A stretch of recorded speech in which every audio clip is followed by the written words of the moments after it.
Okay, we're live on Facebook and YouTube. This is Vince Robinson. Just want to welcome you to 360 Info after the show.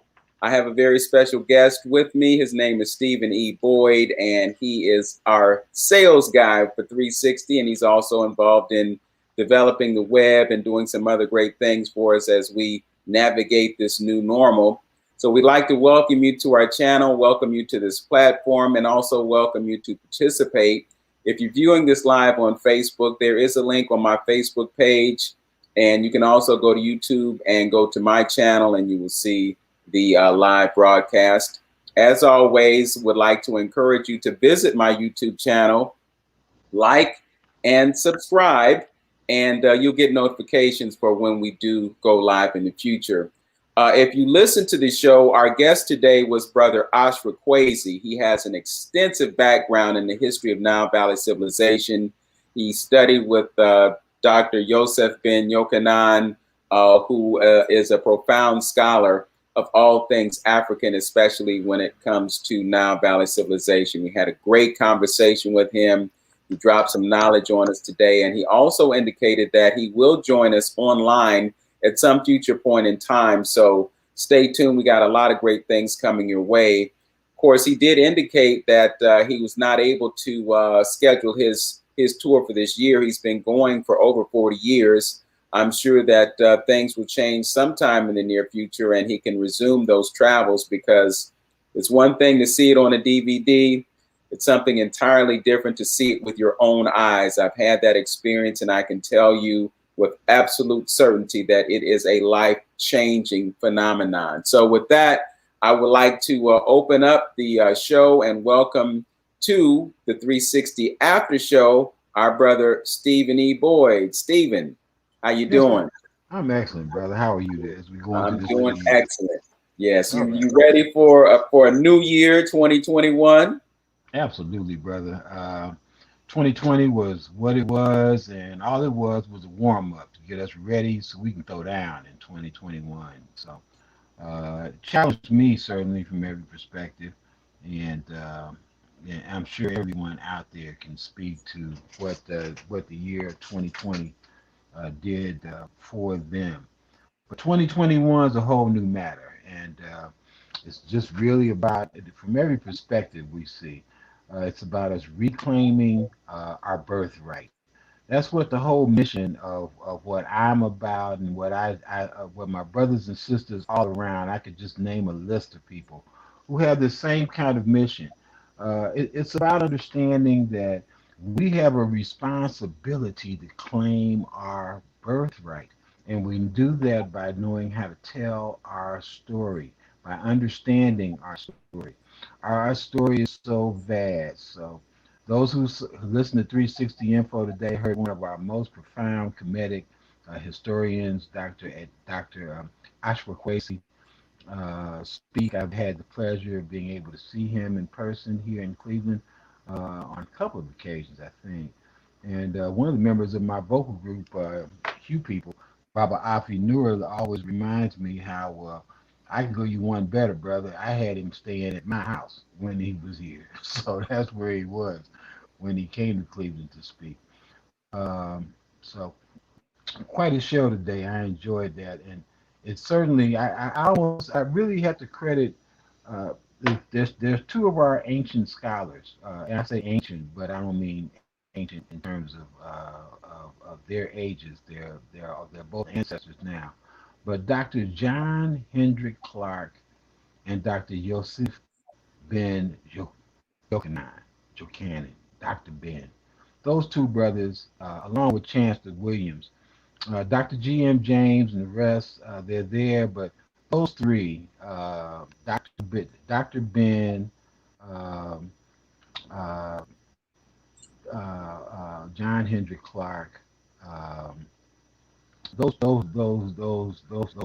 I should say, have been the most profound, I think, of all of our scholars in helping us begin to open our eyes and get a glimpse of what this aspect of our birthright could be all about, the comedic understandings that we need to have about our origins. So, quite a You show know, today, Vince.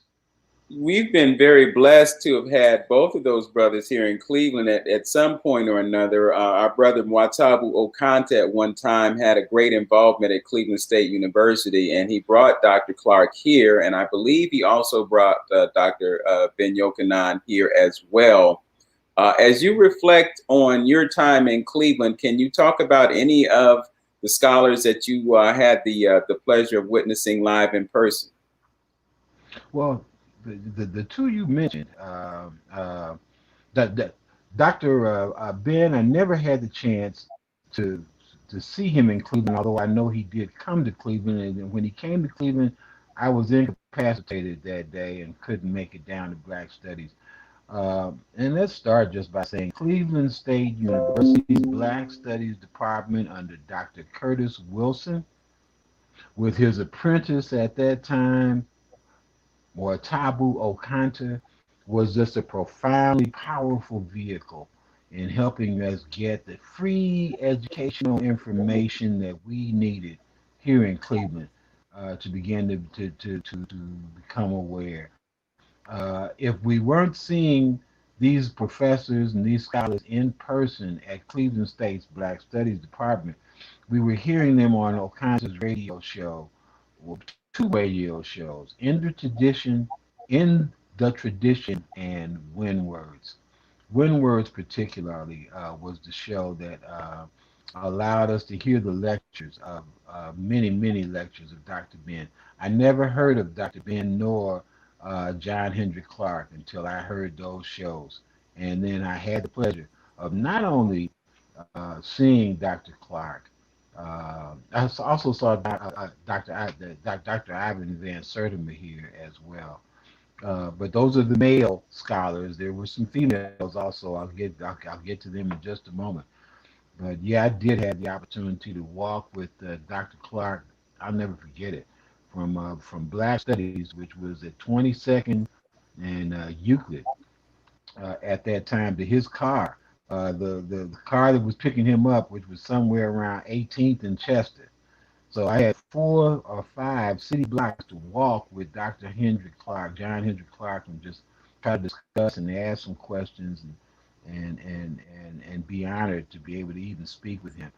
Uh, I've had that pleasure, and it's begun a lifelong journey for me.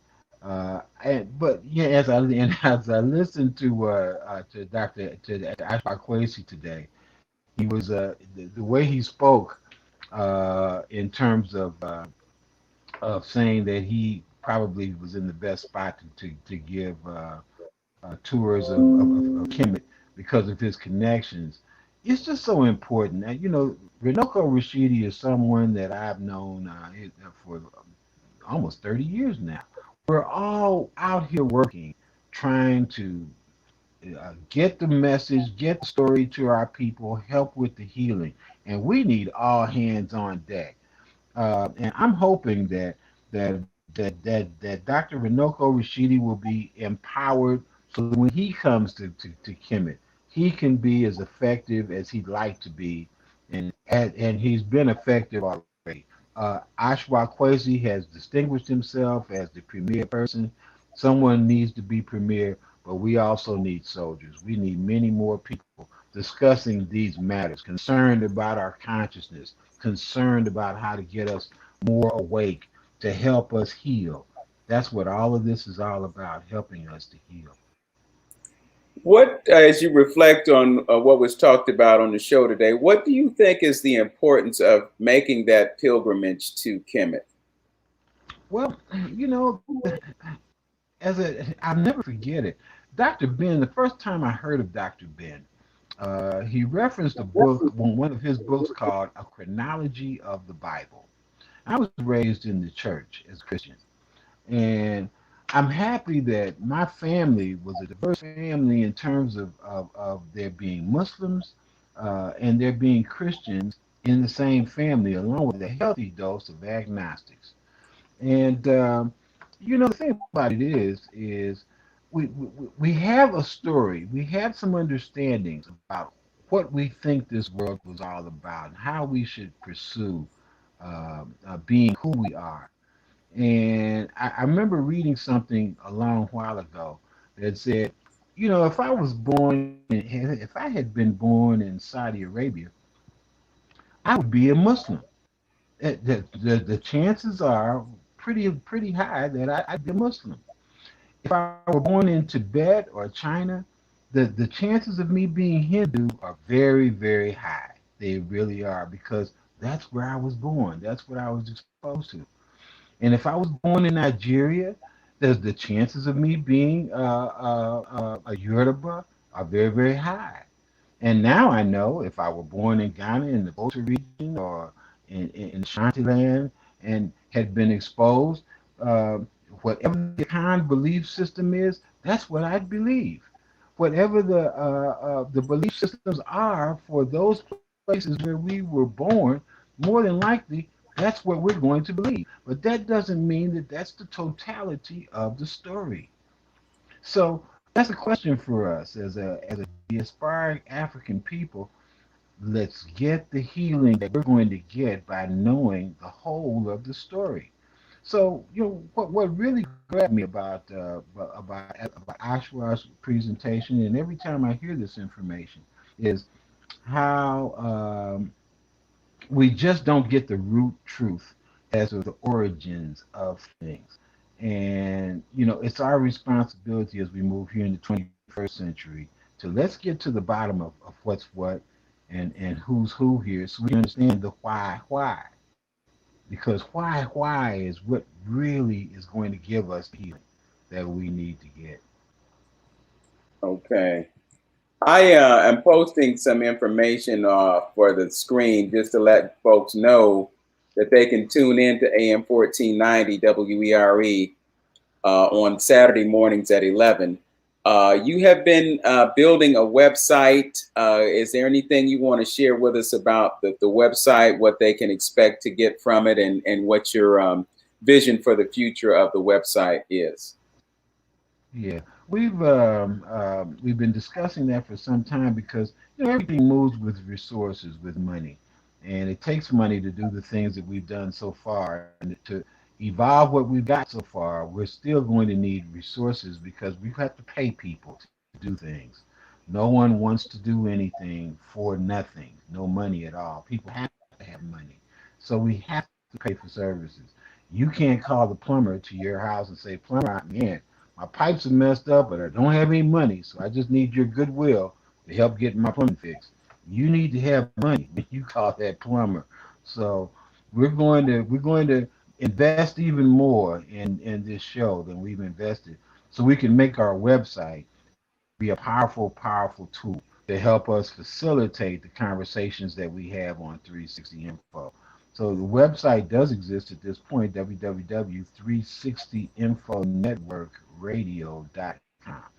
Uh, the website is going to offer an additional advertising platform for our advertisers in 2021. Where there have been three or four that we've mentioned over the years here now of our advertisers. There's some that have dropped away. Uh, but, you know, there are many people that do want to advertise with us. And the only reason that it's been slower than it has to be is because of as Ashra Kwesi called it, the pandemic. This pandemic that we're under right now has caused a lot of us not to interact as often as we like to. And I like to see people when I'm talking with them about advertising. So I've been slower about getting around to go see people because of the need to reduce interaction. But we're going to have to communicate and we're going to have to pump up our advertising so we can go further. Our plan is to evolve that website so that it's an advertising opportunity for people on several different levels because everybody can't afford to spend money like some businesses can for advertising. I know that there were two advertisers that wanted to be on our show today, and the only reason that didn't happen was not because of them, but because of me. So I want everybody to come forward to our platform, and not just us. Our idea is to help some other radio shows that are out here that also need advertising revenue. So it's not just about 360 Info that we're going to utilize the people who advertise us. It's going to be also giving them an ability to advertise on other shows and to do something even more creative with those advertisers. I want to speak to that right now. Let's get these advertisers on board. Everybody knows this. We just finished with Kwanzaa. We just got through talking about 7 things. And one thing importantly what we talked about was Ujamaa, spending our money with each other. It's vital that we do that. It's just critical that we do that. So we got to take all those things we talked about last week and put them into some action, tangible action that our young people can see means that we mean business. So look for a lot of things that happen just from our website. And then we also want to expand the show as we're doing already now. We're taking steps now to expand our conversational time here about these matters we discuss on 360 Info. I'm glad that you said that, Steve, and you actually read my mind because I was going to ask you to reflect on Kwanzaa. You know, I was looking at a meme that displayed the Kwanzaa Kinara, and I noticed that Ujamaa was right in the middle. It was in the center, cooperative economics. You had collective work and responsibility on one side, and you had purpose or Nia on the other side. So it just seems as though that economic piece is probably the thing that's central to our existence. So I want you to talk about the importance of, and you've alluded to it a little bit earlier, but I want you to talk about the importance of Black people doing business with Black people. Oh, yes, sir. Well, you know, what we have to understand, which is makes Kwanzaa as genius as it is that there are usually multiple ways to do most things. There are multiple ways we need to be thinking about economics. It's not just from the standpoint of us spending money with each other, but it's also our responsibility to understand as we go forward in this 21st century, it's about us beginning to boycott and withhold our money from certain things. There are certain things we don't need to be spending any more money on anymore. We need to reduce our spending on several things and then take that money and use more of that money to spend with ourselves. The only way we're going to ever really solve our problems is when we begin to spend money with ourselves, when we begin to hire ourselves, when we can finance our own businesses and we can finance each other, when we can finance our children. We don't have to put up with centuries more of us waiting on an administration in Washington to be benevolent to us because they're progressive. Come on now. That's not going to happen. Joe might be a good guy. I think he's probably a great guy. Me and him got the same birthday. But that don't mean I'm going to sit around and wait on Joe and Kamala to do anything for us. They're not going to do it. The election shows you've got 70 some odd million people that could care less about what we're talking about here right now. So it's important for us to take economics seriously. You may not be able to understand, as Ashra Kwesi said in the show, this may be above some people's head, what the correlation is between what was going on in ancient Kemet and the Baptist church today, or the Methodist church today, or Islam today, or Buddhism today. That may be beyond most folks' reach. But you got to understand this. If you're black, you need to spend your money with yourself. Why would you do that? Because, listen to this, you have never seen an ant go up to a roach and say, Roach, we need some help building the ant hill. Can you give us some help? Ants don't run around asking roaches for help to build the ant hill. They take care of ant business. And if we want to become free, we've got to, if you don't discuss anything else, we've got to at least start spending our money with each other. Saving your money, getting together as families. I'm not even encouraging groups and clubs and organizations and all that to do things. It's about families first. That's where we've got to start, and that's where healing's got to come. It can be hard because I see a lot of memes from time to time that say your worst enemy can be in your family and blah, blah, blah about this and that. But you know what? It's all healable. It's all workable. It's DNA. The way we have been acculturated and the way we've been hurt by not knowing our story is affected our DNA. It's affected our family relationships. It's affected us being able to unify. We have to break through all of that. And we can do that. The cosmic energies are available for us to do that. It's possible for us to will ourselves to that. We've got to become clear about who we are, why we are here, and then be about that purpose that you can discover for yourselves. Let's talk about the importance of culture in relaying the message that you just described. You're a musician. You are in that singing group. I'm a musician. I have a group of my own, and we have a lot of competition when it comes to headspace. Um, Talk about the importance of our culture in relaying this vital information to a community that may not be as receptive as they could be to knowing who they are and what they should be doing. Art is critical. I can't say it. Art is so important. And it's not about the pleasure principle as much as we make it here as American Black people. We've determined how to get our pleasure from music and art, but we haven't discovered how to get our healing from the music and the art. And you can overdo some things.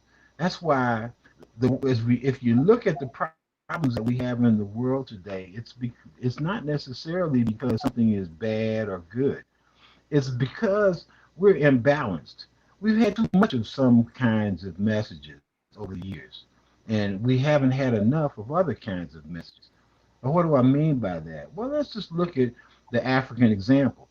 And I'll use the African example, and there'll be some that'll say, well, everything they do in Africa is not right. It hadn't done everything for us that we need. And you could say that, there's been some oppression on Africans everywhere. But here's something about African cosmology, regardless of the ethnic group. You can find that music and art has been used not so much to entertain as much as it was for healing, for helping us get direction. For in Native American cultures, which had correlations with African culture and African American culture also to a large extent, music and art have been used to help control the weather, to help control nature's interplay with us. It's whatever we choose to think about when it comes to music. If all we want to do is allow music to arouse us sexually, then we can do that too. We've proven that for the last 200 or 300 years. But when we begin to use art to help direct our thinking and to help direct our spirituality and to help direct us as peoples to rejoin up with the rest of our family and see the rest of our families over there in the motherland sitting over there haven't heard from us. We haven't heard from them. They haven't heard from us. But that doesn't mean that nobody exists. We sit around and act like they don't exist because we don't want to connect up. But music and art and culture is going to help heal us. It's going to help us tell our story. Helping tell our story is going to give us the power that we need to get through the day and take care of ourselves. I'm interested in a black power that helps us heal ourselves. I'm interested in a black power that helps us build our families. I'm interested in a black power that can help build Wakanda. I could care less about beating up somebody else. What's that going to do for us? We've got to get busy building what we need for ourselves, and we need black power to do it. You've got to be healed. Every other race of people has their power. You can't run around telling Chinese people and Japanese people, hey, y'all need to study this German art, this German this, this English that, or this African American that. They're concerned about their ethnocentric ideas about what the world's all about. We're the only ones who could care less about who and what our ancestry thought about life. And that's just because we've been hurt and we've got to heal. And none of us are better off than anybody else. I'm not better off than anybody else. I don't care how many times I've been to Africa because we still live amongst each other and we've got to heal together. I'm only as healed as you're only as healed as we all are.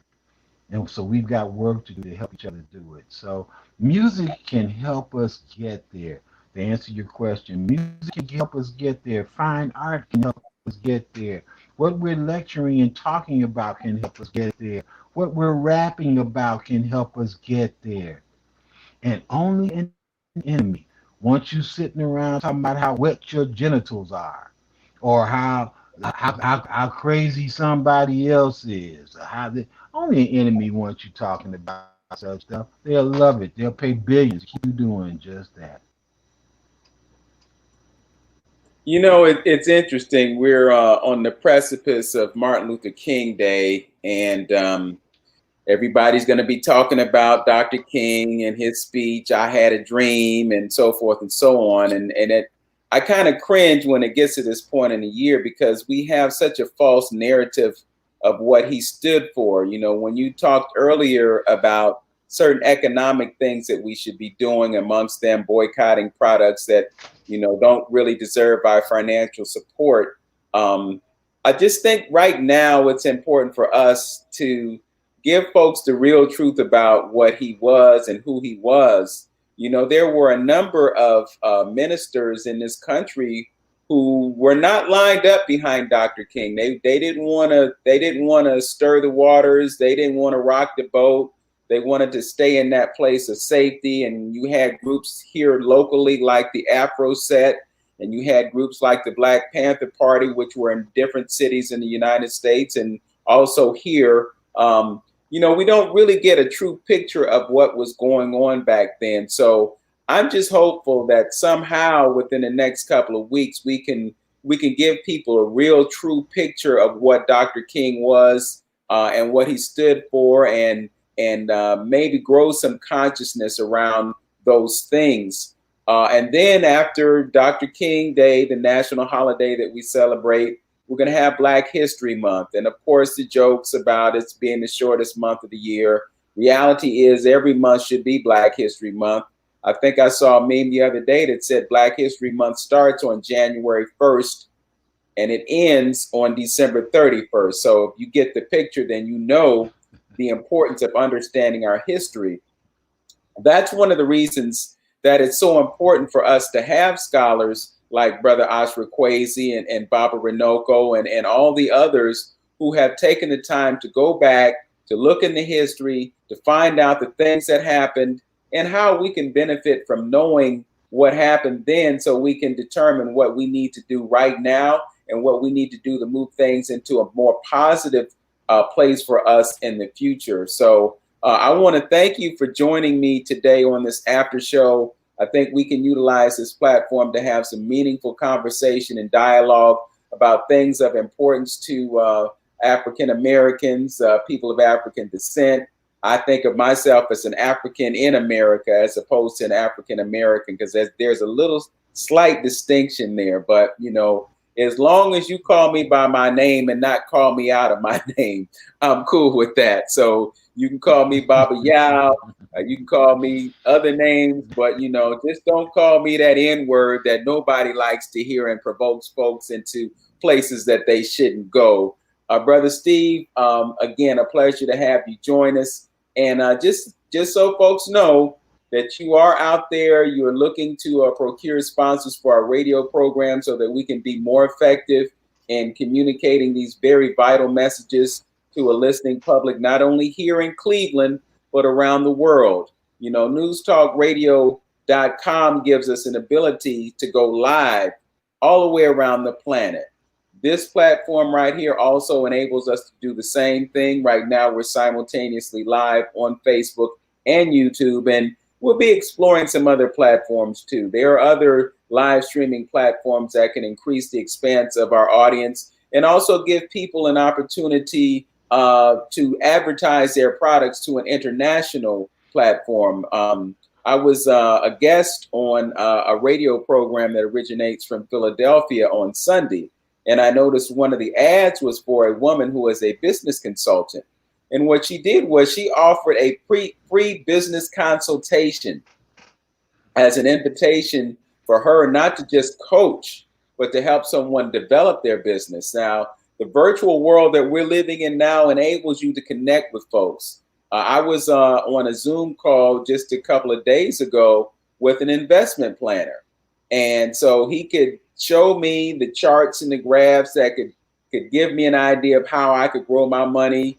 He said he's done more business in this past year than he ever has before because he doesn't have to spend an hour or two driving to a client, put face on the screen. He was in casual clothes. He apologized for that. But, you can put on a suit and tie and still be the same person, provide the same information. So, again, we're looking at expanding this platform, and this will be one of the tools that you can utilize to expose folks to the opportunities to share their business and allow themselves to grow. So, once again, if folks are interested, they can get in touch with you at 216-526-1297, as you see on the screen there. And we welcome you aboard the 360 Info Network family. So once again, thank you for joining us, Steve. We've had a consistent audience here on StreamYard, and I thank all of you who have tuned in to see us on this platform and welcome you to join us in the future.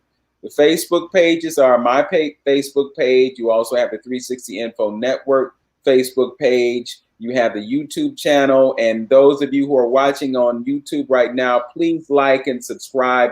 You will get notifications when we're going to do these live broadcasts. If you listen to the radio show today, you heard Ashra Kwesi said that he would love to be on this platform with us. And the beauty of doing it that way is that we don't have the commercials, so he can go as long as he wants to go and give us those stories that we need to hear so that we can get some enlightenment about our history. So we've got a whole bunch of opportunities to connect and a whole bunch of opportunities for you to connect with an audience that you want to expose your products and your services to. With that, I will say post Happy Kwanzaa. Let me say this before. Yes. Well, let me squeeze in one thing, Vince. You summed it all up so well, brother. This show, 360 Info, and the things that you're doing, Vince, are truly innovative and worthy of Cleveland, because Cleveland is an innovative place. I don't say the things I say to criticize Cleveland or Clevelanders, because we're leaders in this town. This is a town of leaders, a city of leaders. And we're going to be innovative with this radio show. It's been innovative since Antonio began it. Lynn started this show. And Vince and I are coming on to help take things to another level, increase where we are right now and take things to another level. So it's about innovation. Those people who, I'm kind of old school. I heard what you just said, Vince, about your investment guy. And I've got to get a little. I'm like some people. We don't gravitate toward the new stuff as quickly as we should. I haven't been doing as much Zooming and other things as I should be doing. From a sales standpoint, I love seeing people face to face and talking to them. But you just can't do that during a pandemic kind of time that we're in. So I'm gonna intensify my effort here with things. But I want you to know that if you get involved with us right now, we're going to do some innovative things. We're going to do some very innovative ideas that help people see and get involved in our culture in ways that are practical. And we're going to help our businesses work together. It's not just about you advertising on our show. It's about Black businesses working together and showing that example of what we need to see. So it's going to help us as a group of people. So we invite you, Vince. We invite the listeners that you've been able to generate with the many different platforms you're on. Because I'm telling you, I'm impressed with the various ways, various things I've seen you do, Vince, from large mirror art to the OVU radio work, our work. your YouTube work, etc. This is the kind of effort that we're going to need to take some ideas to a broader level and give us some places where we can sit and talk about serious matters more often. Okay. Well, I thank you for that, Brother Steve. I'm appreciative. I'm humble about it. You know, I don't like to take credit for what I do. I know that it is the work of the ancestors who worked through me. So if it weren't for them, I would not be able to share my gifts with the world. So I thank you for that. And again, I invite you to join us on this radio show. I have another show called Open Door on WOVU, and we get to interview people like you and give you an opportunity to tell your story, whatever it might be, so that people can get to know more about you, because mainstream media does not serve us in that capacity. So, you know, we have to find ways to get the truth out. You know, we've got this controversy raging right now about, you know, a vaccine. Should we take it or should we not? You know, I listened to an NPR story last night, and they indicated that at least 1/3 of the Black community is not really feeling it, you know, and they have reasons, and they may be justified in doing so. I can't say yes or no, but what I can do is I can bring experts on and let the experts give their perspective and give you the information that you know to make a qualified decision about whether or not you want to do that. So that's one of the things that I have planned for the very near future. On next Saturday, we're going to have a brother named Lewis Jefferson on.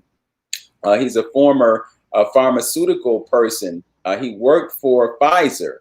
He's an epidemiologist, and he has some perspective that he wants to share about vaccines. And then the message is that he's not anti-vaccines, but he has concerns about this particular vaccine. And I want folks to hear his perspective. But my plan and my intention is to invite people from both sides aboard so that they can give what they know or what they think they know about this vaccine. And again, give everyone an opportunity to make an educated decision about whether or not it is for them. So we got a lot of good things coming your way through all these various platforms. We want to make sure that you are informed so that you can make the best possible decisions for your life, because either you make the decisions or someone else makes them for you. And when other people make decisions for you, they may not necessarily have your best interests at heart. Once again, Brother Steve, thank you so much for joining me, bro. I was glad that we had the opportunity to do this. You know, and I will welcome you and others to participate because, you know, this platform is not solely mine. It's a community platform, and I'll leave it at that. Peace and blessings, my brother. Post happy Kwanzaa, and we'll talk soon. I'm going to end the broadcast right now. Yes, sir. Peace. And check you out on the next time. Peace.